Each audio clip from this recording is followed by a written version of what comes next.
ഒരു ദേശത്തിന് ചുറ്റും, ഒരു കുടുംബത്തിന് ചുറ്റും, നമ്മുടെ ജീവിതത്തിലെ പ്രതിസന്ധികൾക്ക് ചുറ്റും ചെയ്യാവുന്ന സുന്ദരമായ ഡെലിവറൻസ് പ്രാർത്ഥന ശുശ്രൂഷയാണ് ഈ ജെറിക്കോ പ്രാർത്ഥന.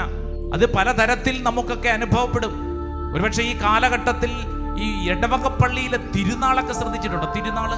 തിരുനാളിന് പ്രദക്ഷിണം ഉണ്ടോ? ഇരിഞ്ഞാലക്കുടക്കാരെയും തൃശ്ശൂരുകാരെയും പ്രദക്ഷിണം ഞാൻ പഠിപ്പിക്കണ്ടല്ലോ. എന്താ രസം അല്ലേ? സത്യത്തിൽ എന്താ അതിനർത്ഥം? ഒരു വിശുദ്ധന്റെ, സെന്റ് സെബാസ്റ്റ്യന്റെ തിരുനാൾ ആഘോഷിക്കുമ്പോൾ ആ ദേശത്തിന് ചുറ്റും നടത്തുന്ന പ്രദക്ഷിണം അർത്ഥം എന്താ? കേരളത്തിൽ അറിയപ്പെടുന്ന എല്ലാ ചെണ്ടകൊട്ട് വിദഗ്ധരെയും കൊണ്ടുവരണം ആണോ? അതാണോ അതിന്റെ അർത്ഥം? അതിപ്പോ രീതികൾ മാറി. ഒരു ദേശത്തിന് ചുറ്റും വിശുദ്ധ സെബസ്റ്റ്യാനോസിന്റെ അമ്പെഴുന്നള്ളിക്കൽ ശുശ്രൂഷ നടക്കുമ്പോഴത്തേക്ക് അർത്ഥം എന്താ? ആ ദേശത്തിന് ചുറ്റുമുള്ള ഒരു ജെറിക്കോ പ്രാർത്ഥനയാണ്.